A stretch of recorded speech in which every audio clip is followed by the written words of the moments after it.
शंकर भगवान की जय। बोल सियापति रामचंद्र महाराज की जय। पवन सुत हनुमान की जय। बोल राधा कृष्ण भगवान की जय। बोल गीता माता की जय। बोल गंगा जमुना सरस्वती माता की जय। सच्चियां जोता वाली माता आदि सदा ही जय। देखिए गुरु साथ संगत जी, आज गुरु कृपा से दूसरे दिन का महात्म जो संख्या योग है 74 श्लोक 78 श्लोक, उसमें अर्जुन की आंखों से अश्रुधारा अश्रु यानी कि आपके आंख से आंसू बहने लगते। कहते अपने रिश्तेदारों को मारूं, मुझे चाहे राज भी मिल जाए इसके बदले में, तो मैं क्या करूंगा। एक गुरु है, पितामह है, दादा अति दादा कृपाचार्य है, द्रोणाचार्य है, तो इनको मार के मुझे सुख नहीं मिलता, जन्नत नहीं मिलता। तो भगवान कृष्ण जी एक छोटी सी की जिसे चाबी कहते हैं वो देते हैं कि इनका ब्रेन शायद इस बात से खुल जाता है। तुम क्या हो? क्षत्रिय। और क्षत्रिय का क्या धर्म है कि धर्म की रक्षा के लिए, यहाँ चाहे वो पूर्ण श्लोक नहीं, क्योंकि ये बाद में लिखी गई पुस्तकें हैं, बीच बीच में कई चीजें शॉर्टकट की गई। वो तो गीता, श्रीमद् भगवद गीता बहुत बड़ी पुस्तक है, असल में पहले लिखी गई थी संस्कृत में, सबसे पहले उर्दू में भी है, पंजाबी में भी छपी है। हम छपा के बीच में काट दिए हैं कुछ चीजें कि इनको असली बात का मजा आ जाए, असली बात सीख जाए। तो कहने का भाव कि उसमें एक श्लोक जो है ये है कि धर्म के काम के लिए तुम क्षत्रिय हो तो ये अधर्म कर रहे हैं। अब क्षत्रिय का क्या धर्म है? अधर्म का नाश करना। तो अपने बात से तुम क्यों कहते हो कि ये मेरा रिश्तेदार, ये तो मैंने पहले ही मार रखे, ऐसा भगवान कहते हैं। आगे जाके आपको पता चलेगा। कहता तू केवल अपने मन का निश्चित चेता मेरे में रख। जब मन का निश्चित चेता, मन और बुद्धि को एकाग्र करके मेरे में ध्यान दे और अपना कर्म करता जा, जो तेरा कर्म बनता है धर्म किया। अब देखिए ज्ञान तो बहुत बड़ा है और इतना बारीक है ज्ञान, इसकी समझ नहीं लग सकती पूरी तरह से। चाहे करोड़ों शास्त्र आदमी ने पढ़े हों तो भी कम है ज्ञान की इतनी गहराई है, इतनी बारीकी में बात आती है। कहने का भाव कि अगर यहां पर जो लिखा है कि अपने धर्म का पालन करो, हम पहले देखिए, मैं किसी को लगा के नहीं बात कहता, ये शास्त्र की विधि से अगर कहीं चोट लग जाए तो सुधार हो जाए, क्योंकि मेरे सभी अपने भाई बहन है, मेरा किसी से कोई बैर विरोध नहीं। जो मैं किसी को कहूं कि तुम ये कर रहे हो ना, सबसे मैं पहले अपने आप को कहता हूं कि अपने अंदर झांक मार के देखना क्या हम धर्म का पालन कर रहे हैं। धर्म का पालन क्या है? सबसे पहले बात सुनने वाली है, हम गृहस्थी लोगों के लिए ये बात बहुत जरूरी है। धर्म का पालन क्या है? आज वो शंकर भगवान की बताओ बात टेक लांगे, आज हो तो बहते जाओ। जेडे बाहर मेरे वीर खड़े ने, कि बहुत जगह है, दिला में जगह होनी चाहिए, बैठो यहाँ पे बाहर दरी जाओ, बैठो, बड़ी मेहरबानी। शंकर भगवान की क्या बात चल रही थी कि धर्म हमारे अंदर क्या है। जैसे आप अपने गृहस्थी जीवन का धर्म पूरा निभा रहे हैं, क्योंकि पिछले जन्म का कर्म था, हमें भाई बहन छोटे पाते पुत्र सब मिले हैं, उनको देना है या लेना? आओ जी भगत जी आओ बैठो। देना लेना जो है समाप्त करना है, ये ज्ञान की बात है। क्योंकि अगर तो आपको 10-12 साल में पता चल जाता है कि ज्ञान चक्षु खुल जाए तो कि ये मुझे देने आया या लेने आया है, वो कर्म चक्कर भी पूरा करना है पिछले जन्म का। इस जन्म में आगे बुरा ना करें, ये मुझे देने आया कि लेने आया। अब विरोध भी एक जो है अधर्म है, किसी का विरोध करना, उसका भी फल है। अगर मैं किसी से विरोध करता हूं यहाँ इस आसन पे बैठ के गुरु महाराज जी की कृपा से, क्योंकि यह व्यास पीठ है और सुखदेव स्वामी जी दोनों साथ बैठे हुए, वो बोल रहे हैं, उनका आसन है, अपना आप कुछ नहीं हमारा। यहां पर अगर हम किसी का विरोध करते हैं तो हमें भी वही सजा है जो एक हर आदमी को मिलती है। देवता को भी सजा मिलती है, ब्रह्मा जी को भी शाप मिला है, विष्णु जी को भी शाप मिला है। शाप किसरों को नहीं मिला? जहां भी छोटी सी गलती हुई, हमारे शास्त्र की यही एक सनातन की बहुत बड़ी बात है कि जिसने छोटी सी भी गलती की उसको वो फल भोगना पड़ा। तो हम किस चीज के खेत के मूली।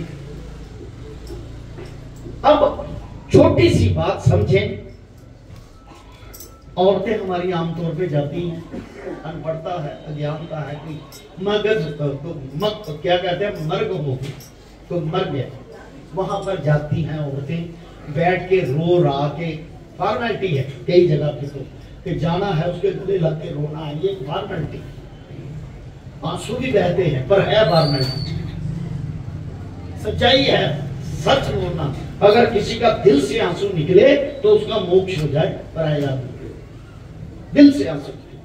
वो फिर बैठ के अपना कहते ना नाक साफ करके, मुंह अलग करके, हाथ ना करके, अखा साफ करके कहती है, भैन कितने न्याणे ने तेरे, एक गल करा एग्जाम्पल देन लगा, कहते तेरे पैरों पीछे 4 लीला ने, 3 मुंडे ते 1 कुड़ी। कहते भैन दे जठानी भी ओदे किन्ने? कहता ओदा इक्को ही आ, मड़ी दा टोटा। क्या मतलब? विरोध करना। अब अपनी ही बहन से, बहन ही हुई तो रानी, उससे विरोध कर रहे हैं, ऐसे शब्द बोल रहे हो, क्या इसका फल नहीं है? उसका बुरा फल मिले।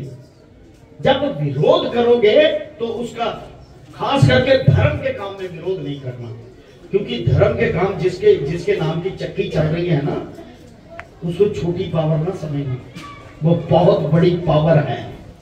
रात को दिन और दिन को रात बनाने वाले हैं। वो यही है, कहीं और नहीं है, क्योंकि जिसका नाम लिया जाए वो यहाँ हाजिर होता है। सिर्फ हमारे अवगुणों के कारण, प्रारब्ध के कारण हमारे अंदर से जो अवगुण है वो अभी बाहर नहीं निकले तो शक्ल नजर नहीं आ रही, वरना एहसास पूरा है कि वो है, ऐसी बात नहीं है। एहसास जिसको हो जाए वो समझ लो अपने सफर पे, रास्ते पे आगे चल रहा है, ठीक चल रहा है। जैसे आप लोग सभी देवता हो, मंदिर आ रहे, आज से नहीं आ रहे, 10-11 साल से जो मंदिर बना है, उससे पहले भी आते थे कई, मेरी माताएं बहनें आती थी गुरु महाराज जी के समय भी, और उसके बाद भी आते रहे। 26 साल हो गए इस बात को, तो कई साल तो बंद भी रहा, क्योंकि प्रकृति का आपदा थी हमारे ऊपर, सबके ऊपर। ये प्रकृति ने किया, हमने किसी ने कुछ नहीं किया, प्रकृति करती थी ऐसा। सो हम सभी जो मंदिर में आके जो दिल फूल चढ़ा रहे हैं, प्रसाद ले रहे हैं, उनका आशीर्वाद, ये भी मोक्ष का कारण है, ये भी मोक्ष दे सकता है। जितने लोग 150, 150 जितने भी आते हैं, हम पूरा महीना नियम पूरा करते हैं, वो मोक्ष देता है। इसके आगे और थोड़ा चले, जो ये दूसरे अध्याय के बीच में लिखा है कि मन का निश्चित चित्ता मेरे में कर, और थोड़ा करके अपने प्रभु का गुणगान और नाम मंत्र भजन करते रहो जो जपा है, तो प्रारब्ध समाप्त हो सकता है। ऐसी बात नहीं कि जो आपने किया वही फल मिलना है। प्रारब्ध कैसे समाप्त होता है? जैसे भागीरथी ने अपने पूर्वजों का किया, उनका कोई कर्म जागा था, तभी भागीरथी ने तप किया, तब उनका कल्याण हुआ। ऐसे नहीं कल्याण हुआ। ऐसे ही और भी कई हैं, राजा जनक की एग्जांपल है, जिन लोगों का उन्होंने कल्याण किया, उनका कोई ना कोई पुण्य जगह था। जैसे हम में से कोई मंदिर आ गया, मत्था टेक लिया, बात सुन ली, राम राम, किसी संत के पांव छू ले, राम राम, कोई यज्ञ चल रहा है उसमें कुछ पैसे दिए, राम राम, पर बुरे कर्म करते रहे। बुरे कर्म के लिए हम नरक गए, लेकिन राजा जनक ऐसा आया, उसने वो जो पुण्य आपका जागा उससे आपको पार कर दिया। बोल शंकर भगवान की। सच्चाई की कथा है, ज्ञान अमृत है ये जो बात मैं आपको कह रहा हूं। ये होगी दूसरी स्टेज। आगे एक और स्टेज आती है, गुरु का नाम लेते ही आंखों से आंसू निकलते हैं, उसका नाम लेते ही उसकी यादें आ जाए तो उसका पूर्ण उद्धार है। इस युग में यहां भी और वहां भी पूर्ण उद्धार। उसको कोई दुख नहीं व्यापेगा, उसका प्रारब्ध काटा जाएगा, क्योंकि गुरु ही काट सकता है और कोई नहीं काटता। ये तीसरी अवस्था है, चौथी तुरीय अवस्था जिसे कहते हैं। ये तीन अवस्था है। गुरु जी की एक आत्म कथा सुनाई थी हमें, साल डेढ़ साल लगातार सुनाई थी, आत्म सत्ता की कथा। वर्तमान चौथी स्टेज कौन सी है कि गुरु को कोई दर्द हुआ है तो तुम्हें उससे ज्यादा दर्द हो रहा है, फिर गुरु उसको छाती से लगाकर अपने अंदर ही संभाले। ये चौथी स्टेज है। आप देखो सफर कर रहे हो, धीरे धीरे ऐसा हो जाए कि गुरु के दर्द को समझो क्या है। अगर गुरु किस बात से खुश हो रहा है, अगर उसको तकलीफ है तो पहले तुम्हें तकलीफ हो। गुरु को कोई तकलीफ आई है तो पहले तुम्हें तकलीफ हो। ये आपकी लास्ट स्टेज है, आखिरी अवस्था है। उससे आप गुरु और आप में कोई अंतर नहीं रहता, वो अपने अंतर ही समारोह कर ले। वो शंकर भगवान की। आइए दूसरे अध्याय का महात्म करते हैं। अभी 10-15 मिनट में हो जाएगा पूरा, ज्यादा बात नहीं। इसलिए अपने अवगुणों को त्यागो। मैं किसी को बात लगा के नहीं कह रहा, आप मेरे अपने हो, मेरे सदगुरु की आत्मा हो और मैं सदगुरु के साथ हूं।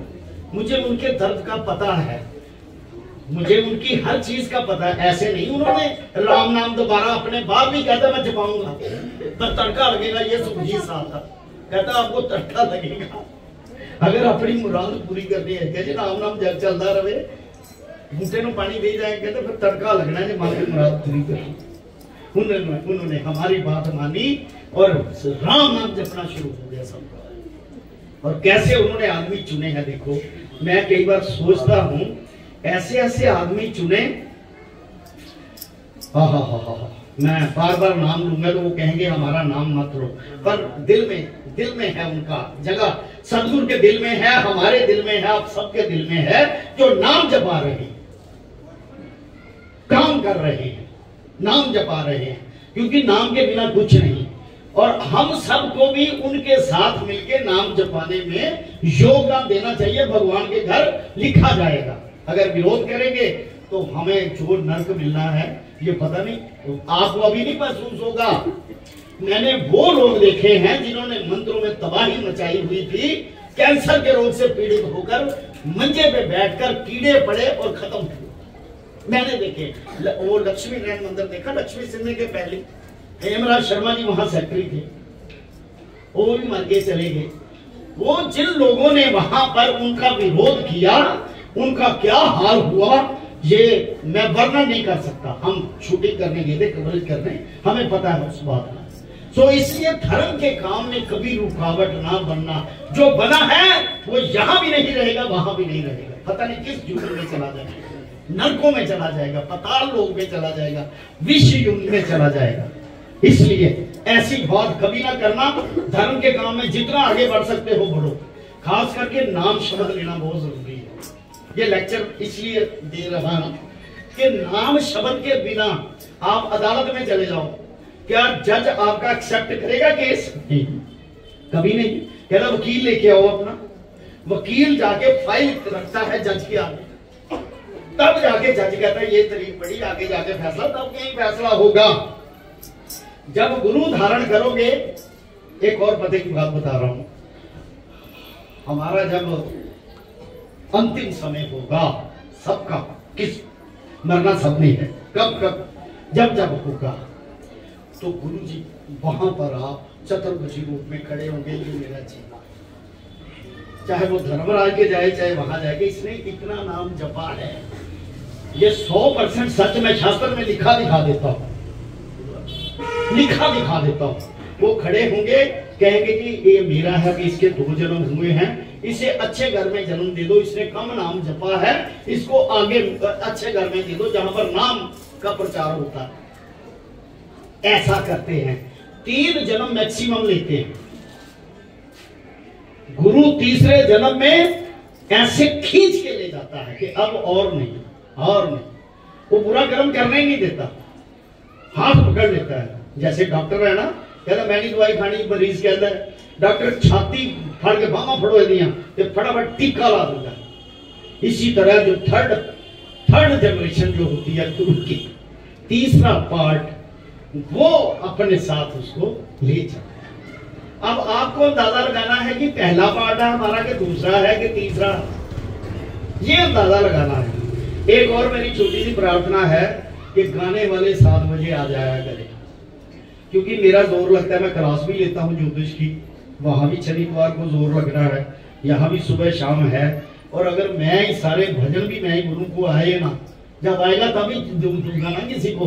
भजन बोलने वाले पहले आ जाएं, बाकी चलो रोटियां कई काम करने होते हैं वो कर लें, लेकिन भजन बोलने वाले पहले आएंगे तो आनंद आएगा उस चीज से। पता चल जाएगा कि सारे लोगों को, ये ना समझो कि आप ये 50-100 लोग, जहां जहां तक आवाज जा रही है सभी सुन रहे हैं। वो कोठे पे बैठ के सुनता है, रास्ते में हमें मिलते हैं लोग, बोलते हैं यार बहुत अच्छा हो रहा है आपका, ये संतों का बहुत आप कर रहे हैं आप लोग मिलके, ऐसे ऐसे लोगों ने हमें कहा। तो आइए बड़े प्यार से दूसरे अध्याय का महात्म। सियावर राम जय जय राम, प्रभु राम जय श्री राम जय जय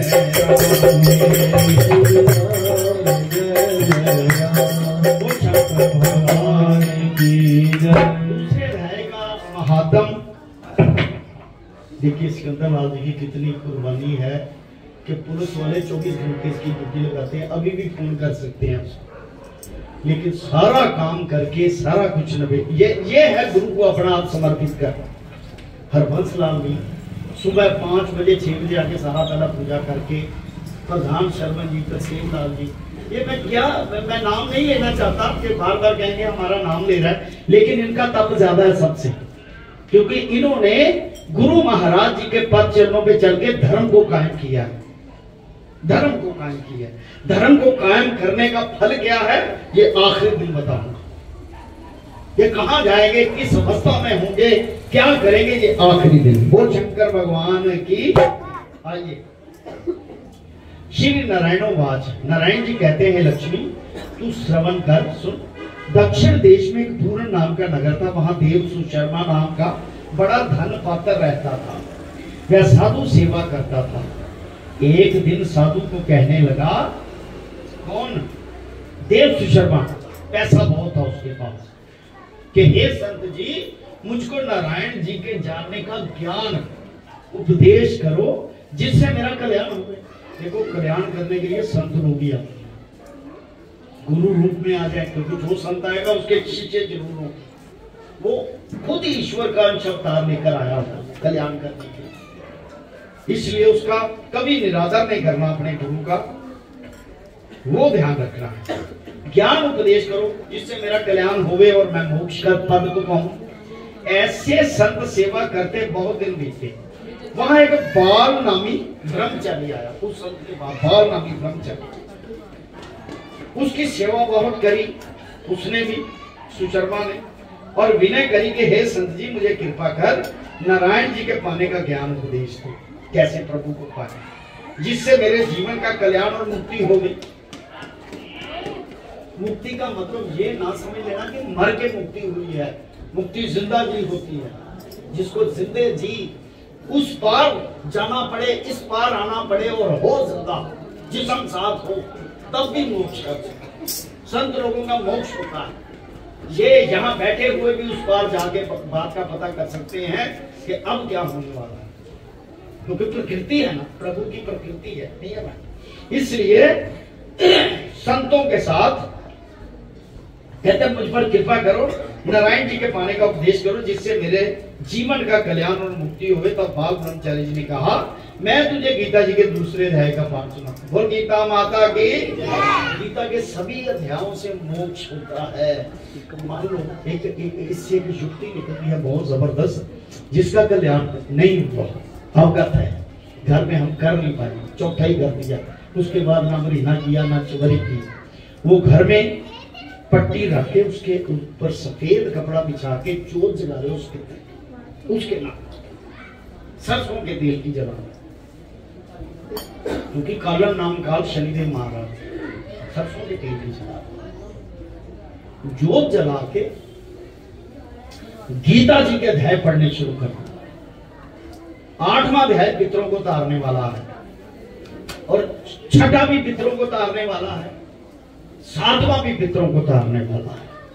वैसे तो 18 के 18 अध्याय में लिखा कि ऐसे उसने पढ़ा और उसका मोक्ष हुआ। अगर उसके निमित्त 8वां अध्याय भी पढ़ लेते हो, लगातार पढ़ो, तो उसका भी मोक्ष हो जाएगा।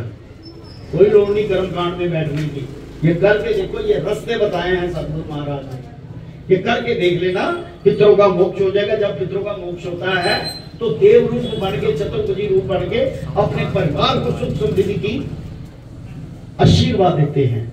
पहले उसके आशीर्वाद नहीं दे सकते क्योंकि खुद अवगत, वो तंग जरूर करेंगे आपके घर में आके, आपको नजर नहीं आएंगे, कोई बीमारी लगा देंगे, किसी को ऊपरी हवा लगा देंगे, है घर में दरिद्र गरीबी हो जाएगी, एक पर एक मौतें होती जाएंगी। कहेंगे हमारे घर में क्या हो गया। जब किसी संत फकीर से पूछोगे, पंडित से, वो इसी कारण वो करते हैं, ये किसी से पूछ के हमारा कल्याण करें। जब उसका कल्याण हो जाए तो फिर देव रूप बन के उस घर के लिए प्रार्थना करते कि ये घर सुख समृद्धि में जाए। वो शंकर भगवान की। तब देव श्री शर्मा ने कहा श्री गीता जी के दूसरे अध्याय के सुनने से आगे भी कोई मुक्त हुआ है। उस देव श्री शर्मा ने कहा आपने कहा कि दूसरे अध्याय का पाठ सुनाता हूं, क्या पहले भी कोई मुक्त हुआ है? तब बाल ब्रह्मचारी ने कहा मैं तुझे एक पुरातन कथा सुनाता हूं, श्रवण कर। एक अयाली वन में बकरियां चराता था और वहां मैं भजन किया करता था। वो संत कह रहे हैं बाल ब्रह्मचारी। एक दिन रात को अयाली बकरियां लेकर घर को चला, मार्ग में एक शेर बैठा था। एक बकरी सबसे आगे चली जाती थी, उसको देखकर शेर भाग गया। अब कहां बकरी कहां शेर, शेर को भागना नहीं बकरी को भागना चाहिए, लेकिन बकरी से डर के शेर भाग गया। तब वह अयाली ये आश्चर्य देखकर बड़ा चकित हुआ और मैं भी वहां खड़ा हुआ। चरवाहे ने मुझे देखकर कहा मैंने ये आश्चर्य देखा कि बकरी को देखकर शेर डर के भागे। तुम संत त्रिकालज्ञ हो। संत हमेशा त्रिकालज्ञ होता है। बात वो बकरी है कि वो अपनी बुक्कल मार के बैठा होता है, किसी को बताता नहीं रहा। तेरी बुक्कल देखी चोर, चोर किसको बोला? वो तेरी बुक्कल दे बैठा, वो बुक्कल मार के बैठते, किसी को बताते नहीं, कल्याण करते रहते हैं लोगों का, बताते नहीं है। कहते तुम संत त्रिकालज्ञ हो, ये वृतांत मुझे कहो कि ये क्या चरित्र भया है। ब्रह्मचारी ने कहा हे अयाली मैं तुझे एक पिछली वार्ता सुनाता हूं। ये बकरी पिछले जन्म में डैन भूत प्रेत कौन होते हैं? अब गीता में लिखा, कोई कहता है भूत नहीं होता, झूठ बोलते हैं। कोई कहता प्रेत नहीं होता, डाइन नहीं होती। होते हैं क्यों नहीं होते? सब कुछ होता है। कुछ मंत्र ऐसे हैं जिसमें भूत प्रेत डाइन, जैसे हनुमान जी का ये एक बड़ा जबरदस्त मंत्र है, ओम नमो भगवते विचित्र वीर हनुमते, तंत्र मंत्र किया कराया जादू द्रोणा। ये इस मंत्र में ये शब्द आते हैं, मैं पूरा नहीं बोल रहा क्योंकि वो पर्सनल मंत्र, उसमें डायन भूत प्रेत सब आता है लिखा। और हनुमान जी कहते हैं भूत प्रेत निकट नहीं आवे, जैसे में बोलते हैं कि भूत प्रेत हमारे निकट नहीं आ सकता अगर हनुमान जी को याद करो। ये मुझे किसी संत ने बख्शिश की है गुरु रूप में, संत है, किसी फकीर है। पिछले जन्म में फंदक था कहते हैं। हाँ, ये बकरी पिछले जन्म में डैन थी, जाति इसकी सुंदर थी। जब इसका पति मर गया तो ये बड़ी डैन हो गई। जिस सुंदर लड़के को देखती उसे खा लेती डैन। और सिंह पिछले जन्म में फंदक था। वह पक्षी पकड़ने बाहर गया और डैन भी वन को गई। वहां डैन ने उस फंदक को खा लिया। अब वही फंदक शेर हुआ और वह डैन बकरी हो गई। सिंह ने पिछले जन्म की उसको खबर थी, इसलिए बकरी को देखकर सिंह ने जाना कि अभी ये मुझे खाने को आ रही है, ये डैन है बकरी। तब अयाली ने कहा, मैं पिछले जन्म में कौन था, मुझे भी बताइए, मैं पिछले जन्म में कौन था। तब ब्रह्मचारी ने कहा, तो पिछले जन्म में चंडाल था। तब अयाली ने कहा, हे ब्रह्मचारी जी, कोई ऐसा उपाय भी है जिससे हम तीनों ही इस अदम देह से छूटे। तब ब्रह्मचारी ने कहा, हम तुम्हारे तीनों का उद्धार करते हैं। एक वार्ता मेरे से सुनो। पर्वत की कंदरा में एक शिला थी जिस पर गीता जी के दूसरे अध्याय का पाठ लिखा हुआ था। दूसरे अध्याय का मैंने उन अक्षरों को पढ़ा। दूसरा अध्याय, उस शिला पर देखा था कि अब मैं तुम्हारे को मन वचन और कर्म से सुनाता हूं। मन से, वचन से और कर्म से, यानी कि धर्म से। मन वचन कर्म का मतलब है धर्म से सुनाता हूं, तुम श्रवण करो। तब ब्रह्मचारी ने गीता जी के अक्षर सुनाए। तब तत्काल ही आकाश से विमान आए। उन सबको विमान पर चढ़ाकर वे कुंठ को ले गए। अदम देह से छूटकर देवदेही पाई और देव सुशर्मा भी गीता ज्ञान को सुनकर मुक्त हुआ। देवदेही पाकर वैकुंठ को गया। तब श्री नारायण जी ने कहा, लक्ष्मी जी, जो मनुष्य श्री गीता जी के ज्ञान को पढ़े सुने, देखो दूसरे अध्याय में लिखा, जो ये महात्म कौन सुना रहा है? भगवान शंकर जी कैलाश पर्वत पे माता पार्वती को, पाताल लोक में भगवान विष्णु, माता लक्ष्मी को, और यहाँ सदगुरु महाराज जी आप सबको। ये 3 जगह ही होता है माघ महीने में, ये पाठ 3 जगह ही होता है। उधर भी चल रहा है, इधर भी चल रहा है। शंकर जी कहते नहीं कि तुम तामसी होते हुए भी कैसे सतोगुणी हो, तो ये लगातार चल रहा पाठ। और शंकर भगवान की, हे लक्ष्मी, जो मनुष्य श्री गीता जी के ज्ञान को पढ़े सुने उसका फल क्या वर्णन करें। श्री गीता जी के श्रवण अथवा दर्शन करने से ही जीव मुक्त हो जाता है, मुक्ति को प्राप्त होता है। और पाठ का फल तो और भी अधिक है। अब देखिए, गीता शब्द है, सिर्फ एक गीता ही शब्द है। गीता को बार बार रिपीट करो, गीता गीता गीता गीता गीता गीता, बार बार बोलते जाओ तेते, तो त्यागी शब्द बनेगा। इसका फार्मूला त्याग, जैसे मरा मरा कह के राम बनता है, ऐसे गीता गीता कह के त्यागी, तागी त्यागी त्यागी, ता आ गा ई, गानु ई, तानु करना उल्टा करो तो त्यागी बनता। त्यागी का मतलब बुरे कर्मों को त्याग कर ईश्वर को अपना ध्यान करो, बस एक ही श्लोक। इस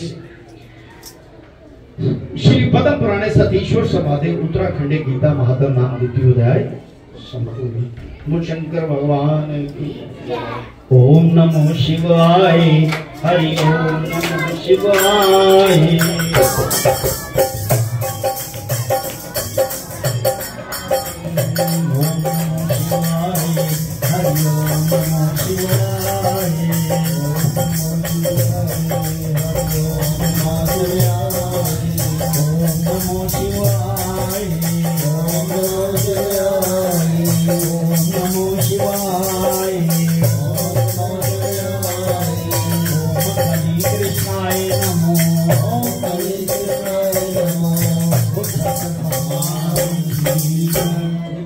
ये संतों के ही भूले हुए मंत्र हैं, हम उनका थूका हुआ हम चाटे हुए सभी। इसको मुंह से श्रद्धा से बोलो, कल्याण है। ओम कलीं कृष्णाय नमः, ओम कलीं कृष्णाय नमः, ओम कलीं कृष्णाय नमः, ओम कलीं कृष्णाय नमः, ओम कलीं कृष्णाय नमः, ओम कलीं कृष्णाय नमः, कलीं कृष्णाय नमः, ओम कलीं कृष्णाय नमः।